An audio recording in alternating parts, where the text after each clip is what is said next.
Friends, welcome back to my channel. जय श्री कृष्णा।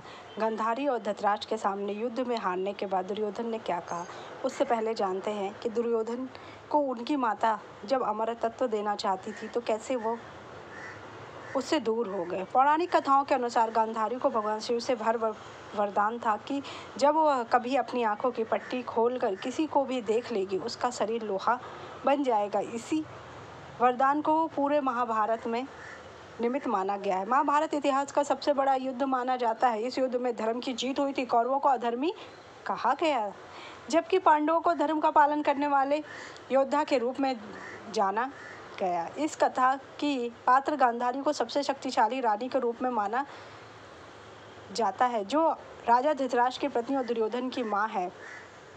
धृतराष्ट्र जन्म से अंधे थे, इसलिए गांधारी ने अपने पति के अनुभवों को जानने के लिए अपनी आंखों पर पट्टी बांध दी। कौरवों की माता गांधारी भगवान शिव की बहुत बड़ी भक्त थी। उन्हें भगवान शिव से वरदान मिला था कि यह तब तक काम आने वाला था जब तक महाभारत युद्ध में लाशें बिछ रही थी। क्या था वह वरदान, चलिए जानते हैं।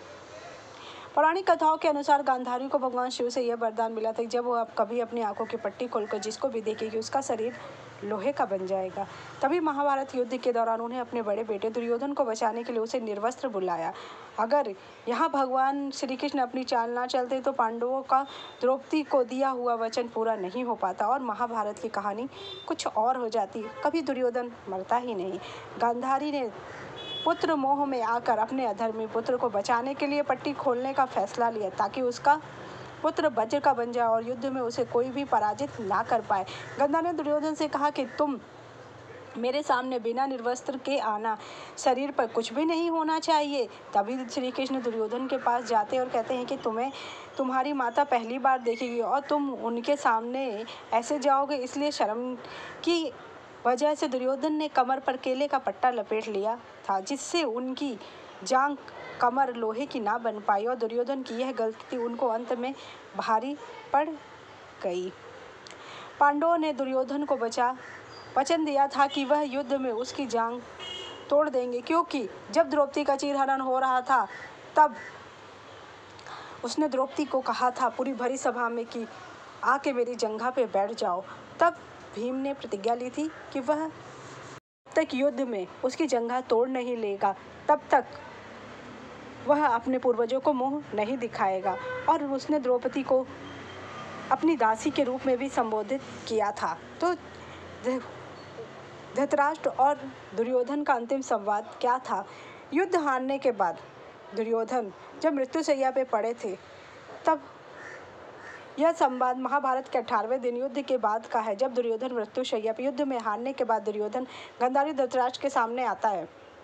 वह अपनी माता गांधारी से अपनी गोद में सिर रखकर मरने की इच्छा व्यक्त करता है। यह दर्शाता है कि वह एक पुत्र के रूप में अपने माता पिता का प्यार चाहता है, ना कि एक राजा के रूप में। वह यह भी स्पष्ट करता है कि वह जब भी किसी साम्राज्य या सत्ता का अधिकारी नहीं बनना चाहता था, बल्कि केवल अपनी माता की गोद में मरना चाहता था। यह संवाद दुर्योधन के पश्चाताप और अपने माता पिता के प्रति प्रेम को दर्शाता है, क्योंकि दुर्योधन के मन में महत्वाकांक्षा का बीज उनके पिता की वजह से ही आया, क्योंकि उनके पिता धृतराष्ट्र और उनके चाचा श्री पांडु दोनों में प्रतिस्पर्धा थी। लेकिन धृतराष्ट्र जन्मजात अंधे थे, तो उनको न्यायसंगत राजा नहीं बनाया गया और पांडु को बना दिया गया। लेकिन किसी कारणवश पांडु की मृत्यु हो जाती है, जिसके बाद पुनः धृतराष्ट्र को राजा बना दिया जाता है। जिसके बाद दुर्योधन से बड़े होने के कारण युधिष्ठिर हर योग से राजा बनने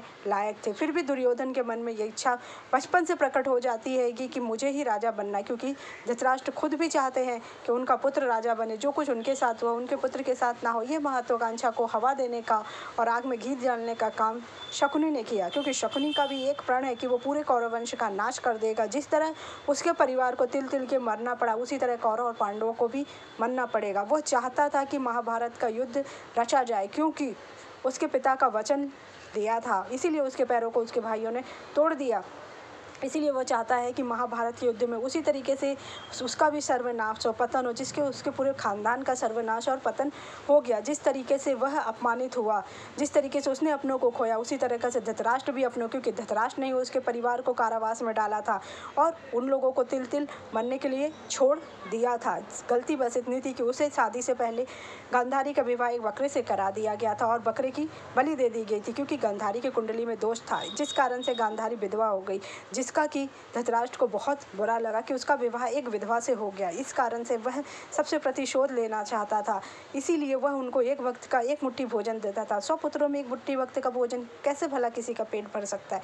इसलिए सबने मिलकर शकुनी को भोजन दिया। शकुनी की महत्वाकांक्षा ने ही महाभारत युद्ध के बीज को जन्म दिया। शकुनी ही चाहता था कि उसके पूरे खानदान कौरव वंश का पूरा नाश हो जाए और एक भी व्यक्ति ना बचे। अगर आपको मेरी जानकारी अच्छी लगी हो तो मेरे चैनल को लाइक कीजिए, सब्सक्राइब कीजिए, शेयर कीजिए। Thank you so much.